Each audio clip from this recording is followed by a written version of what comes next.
Hello everyone. This is a request a couple months ago. I apologize. I've had it on the list. I just haven't been able to get to it. Just keep passing over it. But this was the Jeremy Clarkson, The Incredible Story of Britain's Bravest Soldiers, Victoria Cross for Valor. Found it on another channel, but they just re-uploaded it, and I didn't want that. So we're doing this one. And this was timeline, something I've done stuff on them before about the Vikings and whatnot, which if you're watching this, great. If you're not watching it, it's because it was probably blocked in your area. They block it in certain regions. But anyways, let's get into it. At History Hit and making films together with our team at Timeline is the access we get to extraordinary historical locations like this one, Stonehenge. I'm right in the middle of the stone circle now. It is an absolutely extraordinary place to visit. If you want to watch the documentary like the one we're producing here, go to History Hit TV. It's like Netflix for history, and if you use the code TIMELINE when you check out, you'll get a special introductory offer. See you there.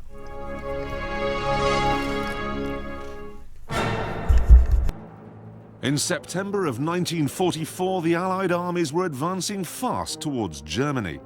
But a huge obstacle stood in their way: the River Rhine.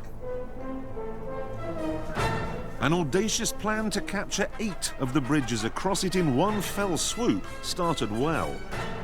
But everything went disastrously wrong with the final quarry: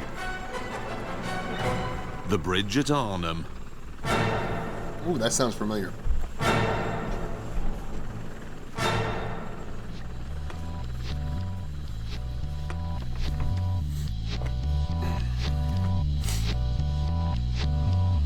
"12,000 airborne troops came by glider and parachute to fight for the bridge." Wow.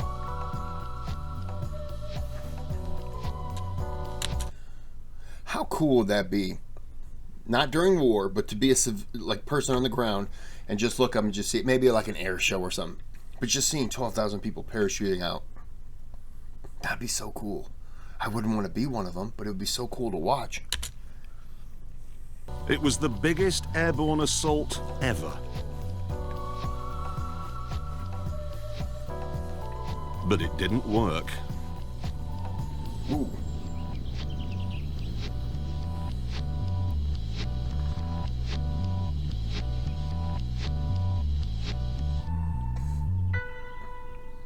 In fact, it would turn out to be one of the biggest disasters in the entire war.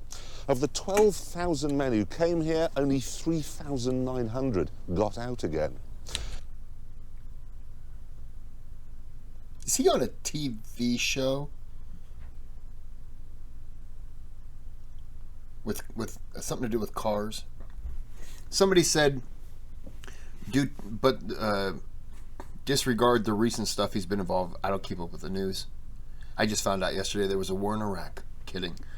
I actually found out 2 weeks after there was a earthquake in Turkey, because I only found out because I heard there was a second one, and I thought, when did the first one hit? That's how good I am with news.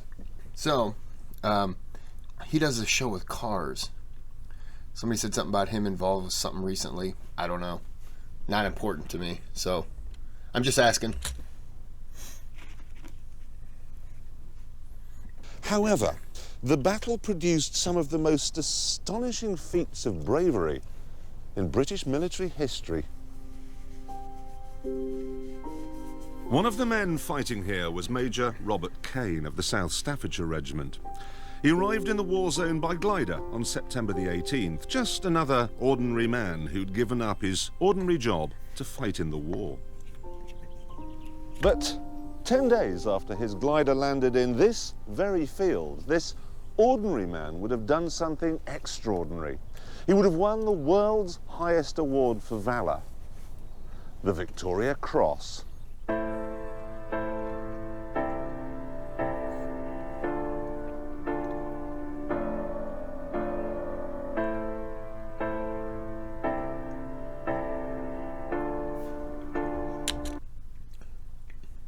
What would be the equivalent to America? The Purple Heart?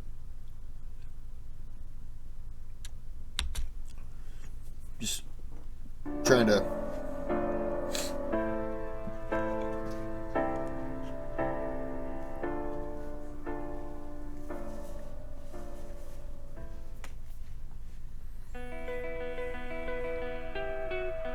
It is almost impossible to win a VC. In the 150 years since it was created, the number of British and Commonwealth troops who've seen action is in the tens of millions. But only 1,351 of them have been awarded the Victoria Cross. Wow. The chances of surviving a VC action are just 1 in 10, but if you do survive, the medal can never be taken away from you. You can go to the gallows wearing it. And no matter how many letters you have after your name, VC always comes first. Cool. The VC, to my mind, has a place above all other national awards. It is the highest regarded award for gallantry. People have it in their minds that the Victoria Cross is something special, and anybody who's got the Victoria Cross must be somebody special. Yeah. And they're right. I could have centered this program on any VC winner. All of them are remarkable. But the most special for me is this man, Robert Kane. This then is his story, but it's also the story of the medal that he won. In official speak, the military say the Victoria Cross is awarded only for gallantry of the highest order. But what does that mean? Well, let me give you a typical example. This is the story of Lieutenant Ferdinand West, an RAF pilot who won his VC in the First World War. On August the 10th, 1918, West was flying his biplane far over the enemy lines when he was attacked by 7 German aircraft. At the start of the fight, one of his legs was blown off by an explosive bullet and fell into the controls. West lifted his leg clear of the controls and, although wounded in the other leg, manoeuvred his machine so that his rear gunner was able to get several good bursts into the enemy aircraft and drive them off. All 7 of them. Through sheer grit and determination, West then landed his plane safely, and although rapidly weakening and semi-conscious from the loss of blood, insisted on filing his report on the enemy troop positions before receiving medical attention. And the extraordinary thing is, the report here filed by his rear gunner said that he didn't know that the pilot had been wounded until after they landed. West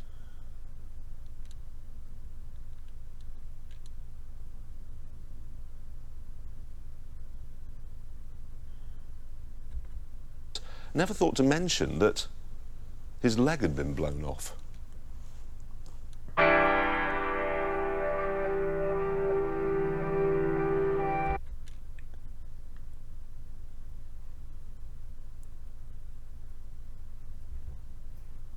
So that guy's just a highlight of what we're going to be talking about.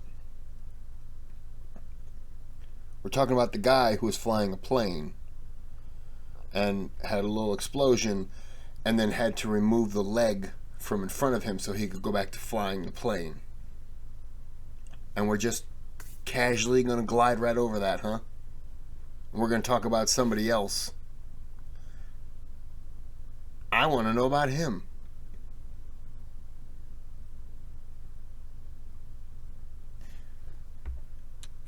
Wow! The story of the VC began 150 years ago when Britain was in the thick of another empire-building dust-up, the Crimean War. There was huge bravery, but the system for rewarding this gallantry was a shambles. The medals that did exist were only for officers of a certain rank. There was nothing for the common man. Sometimes an ordinary soldier would be mentioned in dispatches, but that was no good because army commanders tended to list everyone who'd taken part.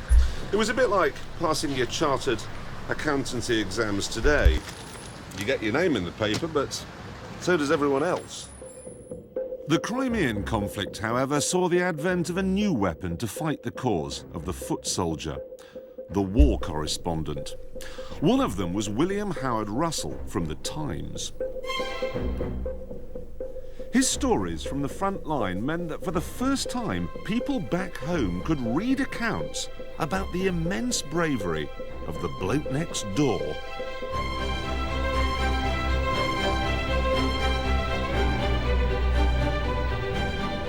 One of the people who read these reports was Captain Thomas Scoble, an MP, who proposed a motion in the Commons on December the 19th, 1854, that the Queen should create some kind of medal, an order of merit, he said, for distinguished and prominent personal gallantry, to which every grade and individual, from the highest to the lowest, may be admissible.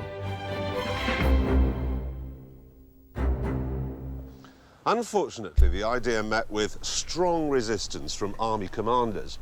They argued that the success of the British Army was based on the discipline of its formations, and they didn't want a medal that recognised individual acts of heroism in case it encouraged soldiers to break ranks and disappear off on their own. However, the top brass was about to be outgunned.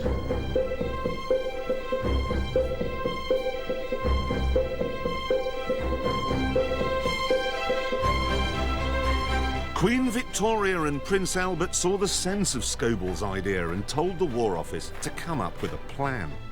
Not being terribly adventurous or enthusiastic, the civil servant suggested something traditional, an ancient order of some kind, perhaps. This is the document that they prepared. And as you can see from the notes and the squiggles put on it by Prince Albert, he was less than impressed. You can see here he's crossed out this bit where it refers to the order because he didn't want it to be seen like joining a Masonic lodge. Here in the margin, look, he's actually referred to it as a cross granted for distinguished service, which will make it simple and intelligible. That is very forward thinking for the time. And here he even suggests a name for it: the Victoria Cross.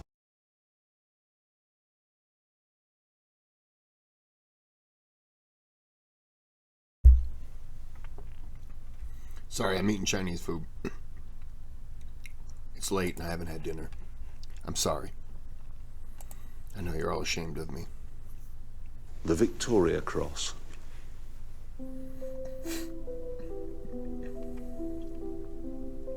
Nearly 100 years after Prince Albert wrote those words, Major Robert Kane was preparing to go into battle at Arnhem. He was no career soldier, just an oil company executive from the Isle of Man. So, what sort of chap was he? He was very kind and he had a great sense of humour. I used to drink in the bar. He always bought the drinks. Well, my strongest memory is that you hadn't got to be frightened of him. That you could go to him and speak to him of anything. I would personally, if I'd been asked to follow anyone, I'd have followed Robert Kane. I had complete confidence in men. The battle plan that brought Kane... If you could go to him, you know, he's somebody that you could really put your faith in and your trust in. And you when he talked to you, you believed what he was saying was sincere. And that's a sign of a good character, good person. to Arnhem was called Operation Market Garden, and it was very simple. Allied forces would parachute into Holland and seize a line of strategic bridges.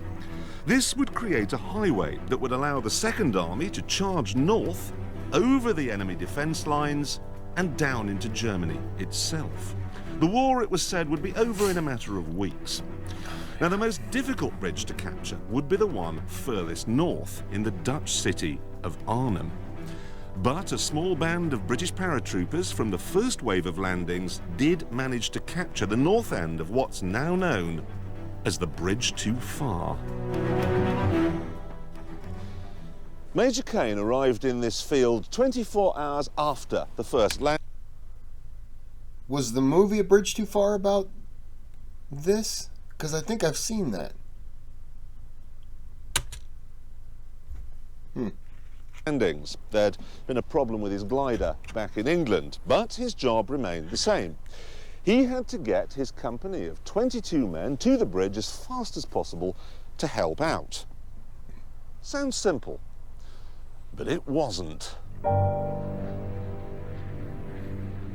First of all, the whole point of airborne troops is surprise. You don't know they're coming until they're there. But because Kane arrived 24 hours after the first wave, the surprise was gone. And to make matters worse, the landing zone was some 8 miles from the bridge. So, thanks to some incompetent planning from the top brass in England, the Germans knew that Kane and his men were coming, they knew where he'd landed, they knew where he was going, and they had the wherewithal to do something about it. By sheer coincidence, the German army had parked 2 divisions just outside Arnhem. That meant tanks, artillery guns, half-tracks, and 12,000 SS Panzer troops. Lined up against this wall of armour was the airborne British soldier, who, by the nature of his job, travelled light. He only had a Sten gun or rifle, knives, grenades. Only a few anti-tank weapons were brought, because no one thought they'd be needed. The British troops simply didn't know about the strength of the German opposition as they started out on the 8-mile walk to the bridge. Kane's men made it with no real problems at all to this very spot, just 2,000 yards from the bridge. They could actually see it over there, and they could almost certainly hear the small company of British soldiers fighting to hold on to the northern end. But they couldn't get there.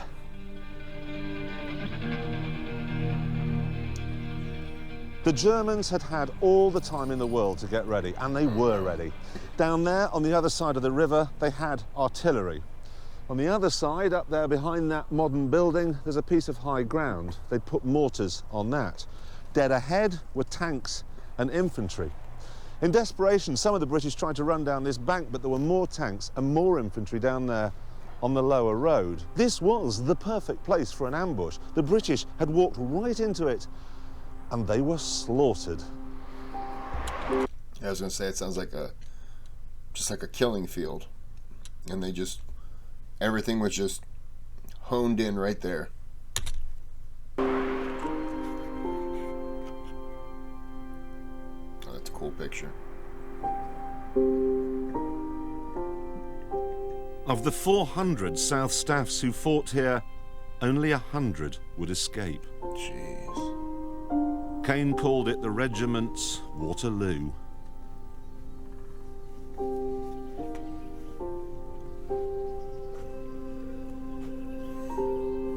Two of his close friends were among the casualties, and in his diary he wrote, "For the first time since childhood, tears sprang in my eyes. I turned away, swallowing hard, and with rage in my heart." It must have been a savage kind of rage, because on his way back down this road for more ammunition, he ran into a party of 5 Germans. And even though he was alone, he opened up with his Bren gun and killed all of them. Wow. Later on, the easygoing married father of 2 wrote of the killings, "I cannot describe the surge of dreadful, unholy joy which I felt." I think anyone in that situation where your friends are killed, even people in your unit are killed, you know, you walked into an ambush, you're going to kind of snap a little bit, and you're going to take it out on everyone you see. When he got back, the battle scenes were horrific. He wrote, "We passed Taffy Williams, a grand little Welshman and one of my originals. Only his head and face were untouched. The rest of him was unrecognisable."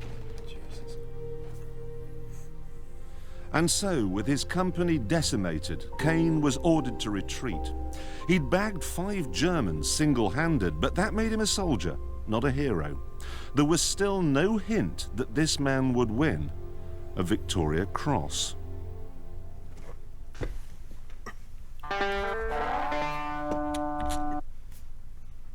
We're going to end this right here for right now.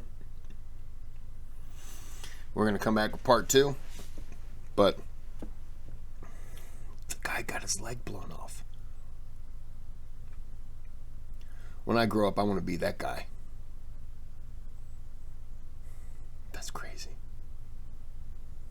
Okay, well, if you're still here, which I don't know why you would be, I wouldn't be. Thanks for the view, like and subscribe, and come back for part 2, which will be up. I got to do it first. So come back for part 2 then. Have a good day, have a good night.